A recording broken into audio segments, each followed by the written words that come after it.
You can imagine the hype among reporters and journalists caused by the news of a priest with the stigmata.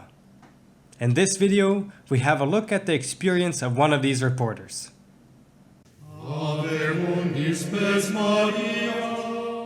Welcome to our YouTube channel following Padre Pio, about the Capuchin monk, mystic and miracle worker, whose intercession is still very powerful and active today.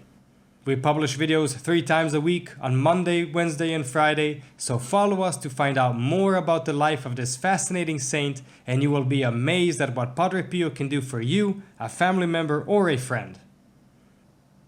I'd like to take a moment to thank the members of our Protected Children of Padre Pio program for your financial help and support. You are the ones who are making these videos possible for everyone. May Our Lady and Padre Pio reward you abundantly.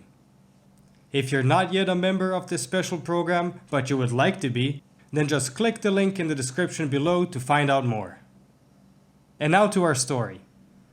On September 20th, 1918, after celebrating Mass, Padre Pio noticed the stigmata on his body. Even though this was kept secret, the news leaked to the public, and of course it didn't take long for the media to react. The Corriere della Sera, an Italian daily newspaper published in Milan, quickly sent their reporter Batasi from Rome to find out firsthand in what kind of mess did this infamous saint put himself, and what was the sham he had prepared, which did not seem to be such a small sham, giving Church's reaction to keep it under wraps. So Batasi went to San Giovanni Rotondo in search of an exciting story of fraud. But seeing that silent crowd filling the church surroundings, or crowding around the confessional for hours on end, as well as cars arriving from all over Italy and other countries, the journalists began to question whether Padre Pio was really an imposter, a seducer of the crowd, a profiteer, as it was declared.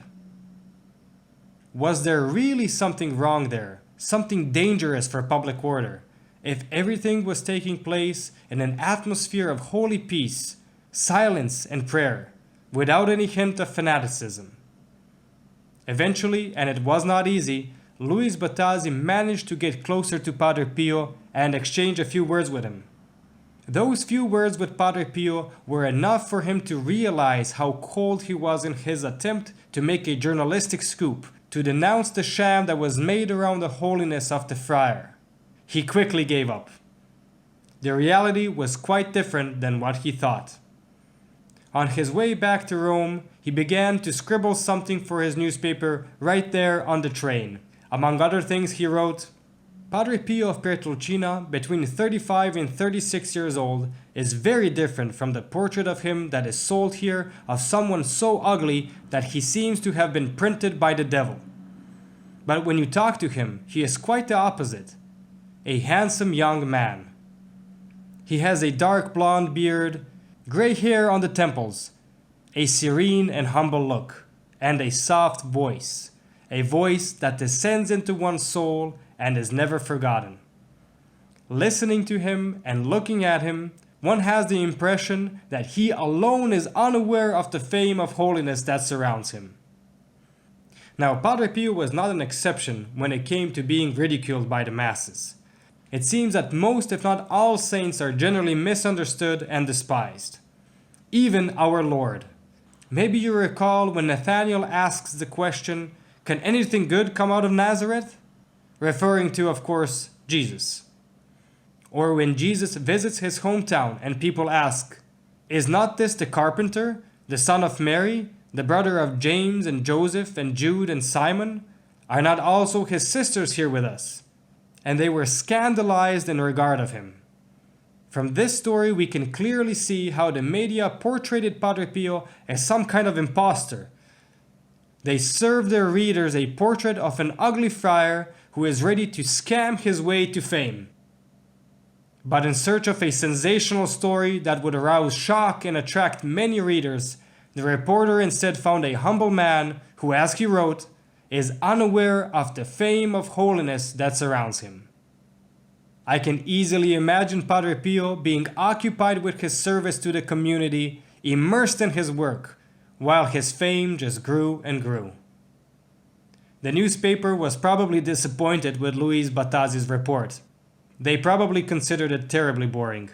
But little did anyone know at the time that decades and decades after these events, people would still show great interest in this fascinating saint, Padre Pio.